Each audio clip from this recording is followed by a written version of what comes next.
Okay, so I actually am not expecting, yeah, that sounds awful. I'm not expecting anyone to show up. So in the last several Wednesdays that I have been doing this, hello, my friend.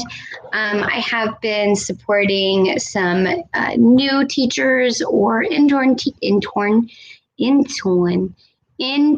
teachers. And there was a lot of questions that came from that. And so today I'm just going to kind of go over some of like one of the most basic questions that I'm asked, which is like, how do you structure your day? What do you do with kids all day? How do you get everything done? All of that. So today I'm going to invite you to do it with me. Pick up a piece of paper and a pencil. And I'm actually going to sit here and write because it's live. It doesn't bug me. It's all good. The animals are all laying down, being chill. So I'm going to think about like, what are all the things that I want kids to do in a second grade classroom? And I like to start at the very beginning of the day. So I'm going to start with, they need to know how to line up and wait. We sing a little song for the lineups. I'm planning on creating some kind of paper bust out of long construction paper that they can decorate or that I can take a picture of and put it up there. But that bust will be like a place where, because it'll face them and maybe it'll say something about like the line rules or how you feel successful in line. So they need to know how to line up and wait. My students have a bucket for their stuff outside. I don't like backpacks and stuff inside. And I'm lucky enough, my classroom is right within eyesight of a camera. So no one can really mess with their stuff. That's my cat, May. Hi, May. We put the cat food up there so the dogs don't eat it. The other thing I want them to be able to do is put their stuff away. Then I want them to be able to walk to the rug. And once they get to a rug, what I like to do is I actually like to have, I'll use a different piece of paper to show you what I'm talking about. I will have, although I really enjoyed hanging out with my friends, if you ever have any questions, you can always reach out to me. It's kind of nice to just be solo mio. So on the whiteboard, I had a Promethean board, not a Promethean board, something like a Promethean board, a projector. And I actually made seating grids that the students were expected to sit in. So it would be their name or their number or their picture. And that way students would know exactly where to go from outside to their spot.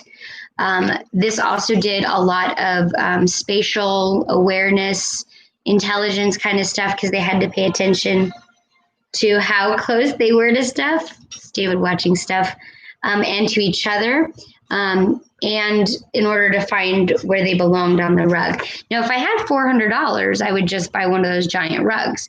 But, that's kind of the thing is that not all of us have $400 sitting around, especially if we decide that we're going to adopt. That's quite the expensive endeavor. So when they walk to the rug, you want them to somehow, some way know exactly where they're going to sit. Now, what I like to do is actually I had 6 tables. I'm only going to draw 2. I'll draw lines for the rest. So I had 6 tables. And what I did is I would make this group sit together here. Not make, but that's how I would organize it. And this group would sit here, and this group would sit, et cetera, et cetera. That way when they got up from the rug, there was a really clear pathway so you don't have kids crossing each other like this because that's when kiddos run into each other and it can be all kinds of chaotic. So I wrote line up and wait outside. You might also need to, one moment. I have friends here who are taking care of the gravel outside because they're lovely. So wait outside. Oh, also, training, not, I don't like to use the word training when it comes to you, but, explaining to the parents, like, I thought I refused to talk to parents before or when the bell rings. It's my personal philosophy that when that bell rings, I am the kids and I'm not going to take any time. I won't even do it with like random adults coming in for stuff. Like I'll be like, okay, thank you so much. Give me what you need. And then off you go. I try to be polite. So I want them to be able to walk to the rug, sit at their assigned spot. And then there's always going to be something on the board for them to do, whether it's, show me with 2 hands a sum of, or show me a sum of 6, that kind of thing, something like that. As soon as I stood in front of them, however, it was time to start our morning meeting. So just this little bit right here, that's a lot to think about, but just this right here, let's just start with this. So think to yourself, line up. Even it doesn't matter if you have big kids, little kids. Big kids can be quiet too. I think it's important for kids to be quiet before they come into the classroom, not because I want things to be dead silent, but because I think it's a powerful moment for the student to realize that they can be in control of their own behavior. And when we're quiet, it tends to lower anxiety, and because we don't have a bunch of people talking over each other, etc. So that is why I asked them to line up outside. I also like to meet them at the door. So not only do they line up and wait outside and put their stuff away, but before they walk to the door, they have some kind of teacher encounter. Now, I've been really sad to hear people make statements like, a fancy handshake isn't relationship. And it's like, well, that's accurate. But sometimes I think people say things to drag others down, and that's one of them. If you don't want to listen and you want to do your own secret handshake, do it. I've had years where I've had full-on dances with a student. I've had years where with second grade, I didn't know what to expect. And so I let choose with a hand gesture. If they put their hand out, that meant they were saying, I would like a handshake. If they put their hand up, that means they're saying, I would like a high five. If they put their hands out, that's them saying, I would like a hug.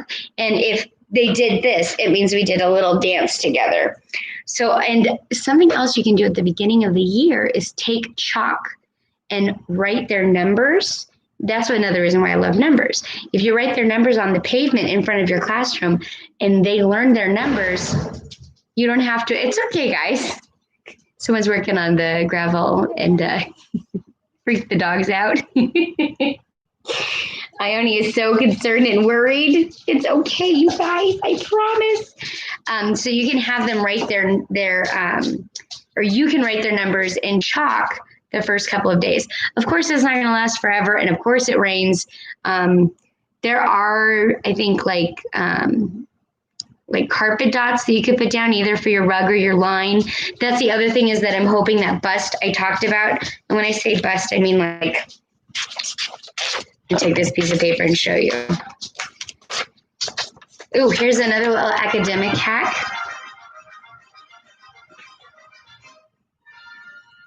Nice. When you are having students fold things, instead of having them fold, which I think is a perfect way to start, hot dog or hamburger, hot dog, actually use the words horizontal and vertical. So let's pretend this is a giant piece of construction paper. I'm going to be making a teeny tiny version of what I'm talking about, because these will actually be about the same size as the kid, because second graders are little and construction paper is big. So this is basically what's going to hang. Looks like this guy's got like an extra ear or something. There we go. This will hang in the window. So if I have a student named Marlena, and her number is 1, then she knows by looking at it, because there'll be a picture of her face here. This might be a place where I put stickers for digital, instead of digital badges, doing stickers so that they can see their progress and I can see their progress. And then that way it's also a indication of where they should stand in line, because these are going to go all along the bottom of my windows. And I think they'll look really cute. I think that we can dress them up for seasons. Maybe I won't use this for the digital badge. Maybe this will just be something else. I'm not sure, but that's what I'm talking about when I think about like, how are they going to line up? Where are they going to be before they line up? They'll either be with their parents, or they'll be, at the classroom, or they'll be out at the playground, or they'll be in the cafeteria, or they'll be in the library. So, ask yourself where they're going to be when the bell rings. Where do they line up?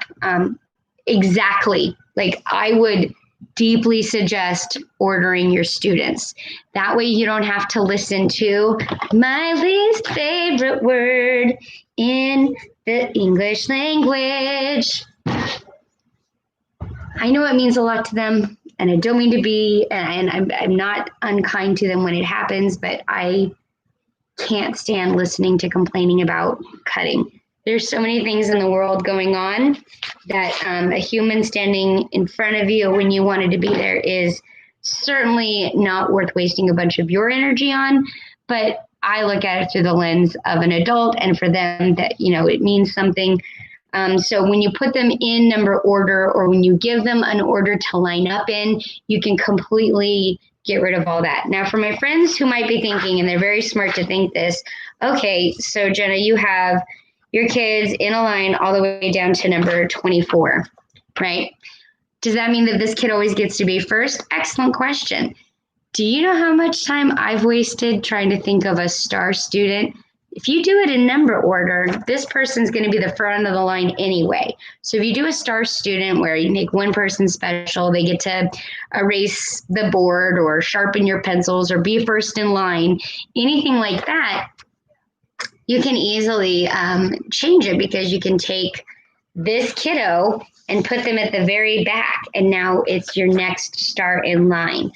For my, 26, 32, however many little humans I'm going to end up with, I will have to, I'm going to put them on clear command hooks so that I can just hook them on, so that I can take number ones off and then do the shuffle and then put number one at the back.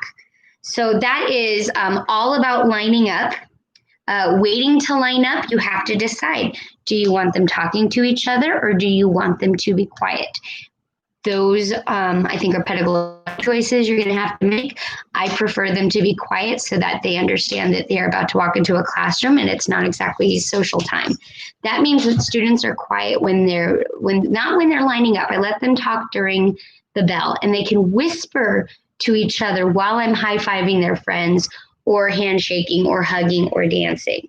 But when they're in line, I don't want a chaotic, screaming, writhing mass of second graders that I have to untangle before I can even get them to the rug. So that's why I suggest really being intentional about your lines. And I mean every line. And here's the magic of it. When you do this, when you teach your kids to line up in a specific order, and one of them is number order, and then when you have a fire drill or an earthquake drill or any kind of drill you need that's going to happen, that your kids are out on the field waiting for the ability to go back in, you can stand there. You don't need to worry at all. You can just count. 1, they'll say here. 2, they'll say here. For the older grades, you can even get them to rely on each other by making it their responsibility to call through their numbers. I did this with 4th grade, and I called it field trip practice, because I took my kids. I don't do it for 2nd grade. They're a little too little. But did you know that if your school if you have a high population of free and reduced lunch, Alcatraz has a program that allows you to, you can hear the kiddo, that allows you to, my brain fell out. Alcatraz allows you to go to Alcatraz for free. If you have any questions about that, look up, just call Alcatraz, the National Park Service. I'm going to put my email address in the chat. If you're a newbie to tech, don't do that. That's my catch-all email that it doesn't matter what goes to it. So lines and waiting, and truly waiting, how do you want them to wait? Can they turn and talk to each other? I always said you could talk to the person in front of or behind you, as long as you stayed in a line until I called attention and we began our walk indoors. So that was I know that's a lot. I just talked 15 minutes all about lines. And I'm not done. So then you want them to, before they hit your line, you want them to take care of whatever they need to take care of. For my kids, that was putting their stuff in baskets outside and then lining up. For your students, if they are high school students or older students, you might want to give them more leeway for the talking because they're a little bit older. They'll be able to code switch faster. The other thing you might want to do if you are a subject period teacher, think about all that time lost while kids are coming in, sitting down, finding their seat, etc. If you ask them to wait outside until the bell rings, you can kind of control the flow. And one of the things that I saw a teacher do in the upper grades that I thought was so smart was they actually required their students to have the books they would need for the subject with last night's homework on top. And then the teacher, as they greeted students, had a clipboard. And as the students were coming in, they would show them the homework. I did something similar where I had kids come up to the computer when I taught older grades, and we had a self-grading rubric. They would tell me what grade they felt they deserved. I would do a quick flip through and type it into my computer, completely effortless right in the beginning. Oh, you're so sweet. Anel popped in to say a nice thing. I love you, Anel. Thank you, Anel. I've just talked about lines, and now I'm going to go on to, we talked about putting their stuff away, and I'm going to talk now about really quick that teacher encounter at the door, and then the walk from the door to their designated place, and then how are you going to get their attention and start the day. So figure out how you want them to line up, all those details, and now it's time to meet them at the door. And you have some choices. Like I said, there's that whole thing where you can do a fancy high five with each of them. Takes seconds and makes a kid feel amazing. And for friends who might say something like, well, it's just a handshake. When you're dealing with kids who have been traumatized, an adult taking the time to do something as simple as giving them 10 to 15 seconds of uninterrupted attention for the sake of welcoming them actually really will set it's like setting the stage for that relationship that you're going to build. So those things sometimes feel silly, right? Like, what is it? Like the 7, I think it's like 7, I can't remember now, but I did it in another video and it was like 10 seconds. That's what it was. It was like 7, 10, like 7 nice things about it. Just have a 7-second conversation with a kid 7 times about nothing that has to do with school. It's a quick and easy way to build relationships. So now they are lining up.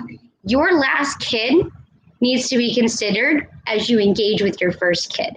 So as you start, whatever it is, whether even if it's just them quietly saying, good morning, Mrs. Rogers, or whatever your name might be, just an interaction, what that does is it sets the brain where I'm entering a classroom, and then the classroom schema uploads all of the stuff it knows about classrooms.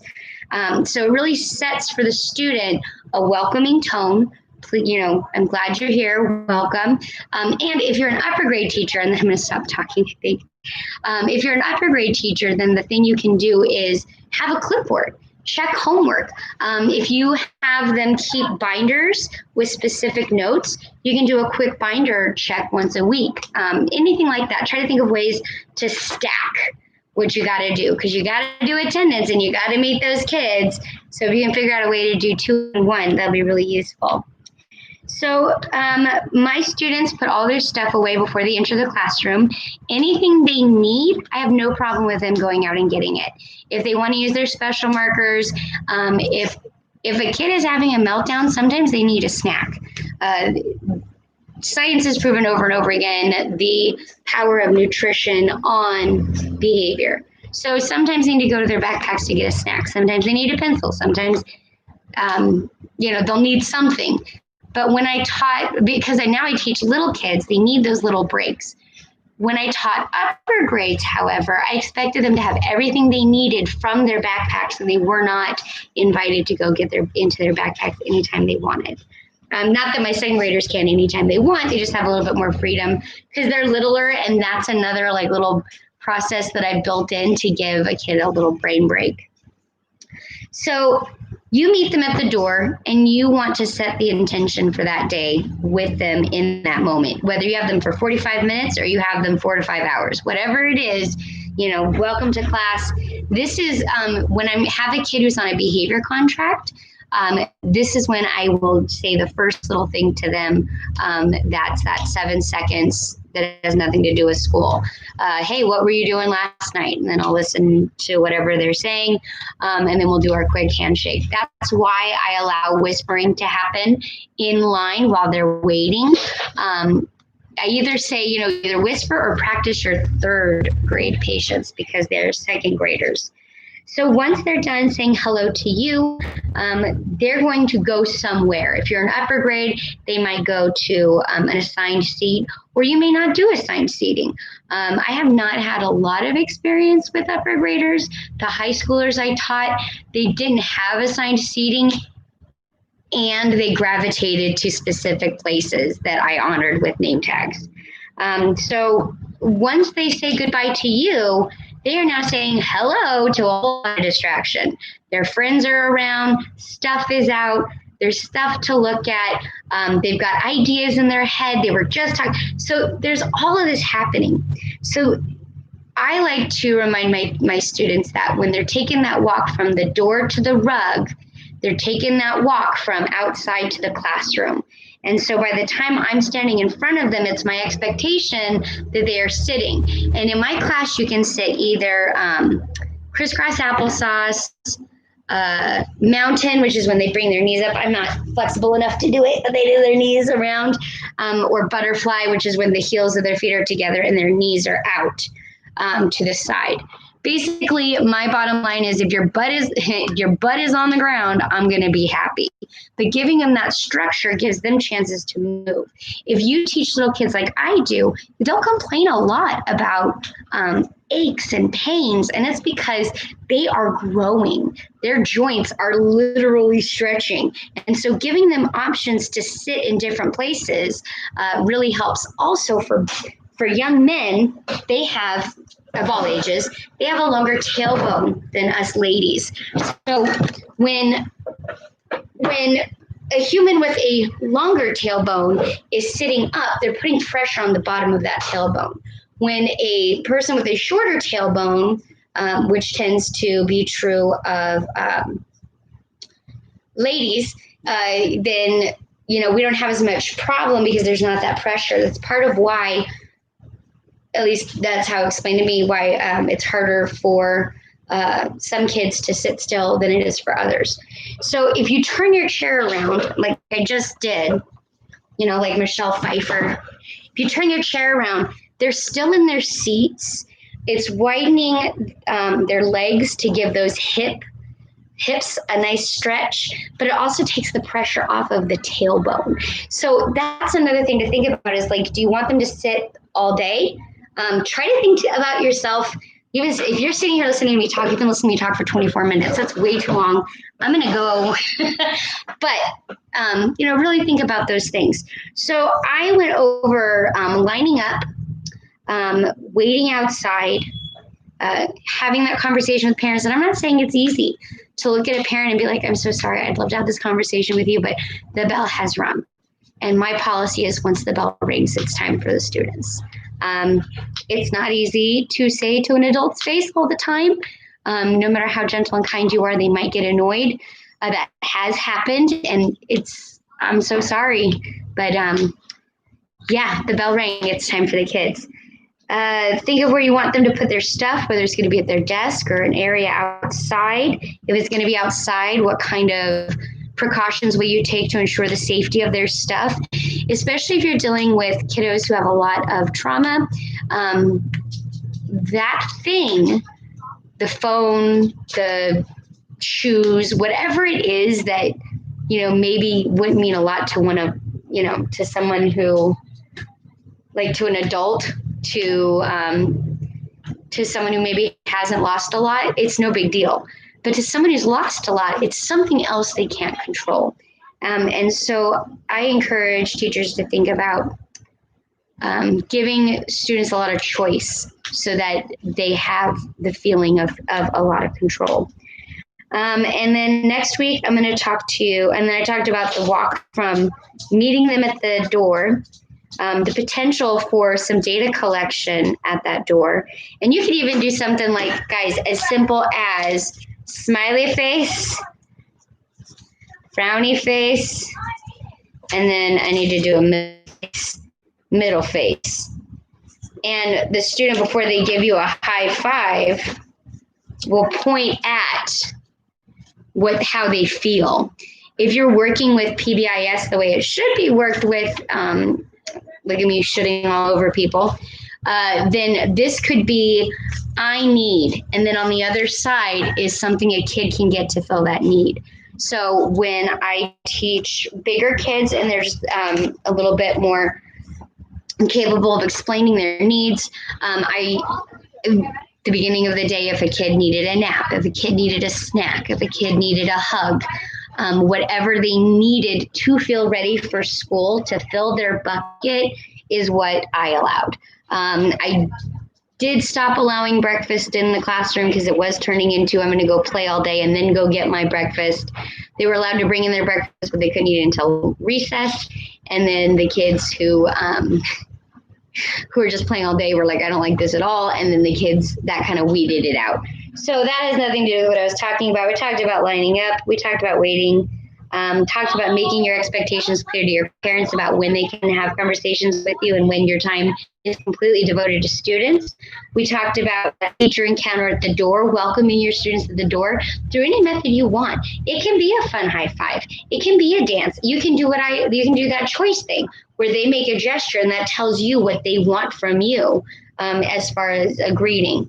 There's after the teacher encounter, walking to the rug, setting up for learning, and sitting at their assigned spot. When students walk into the door, it's what I called,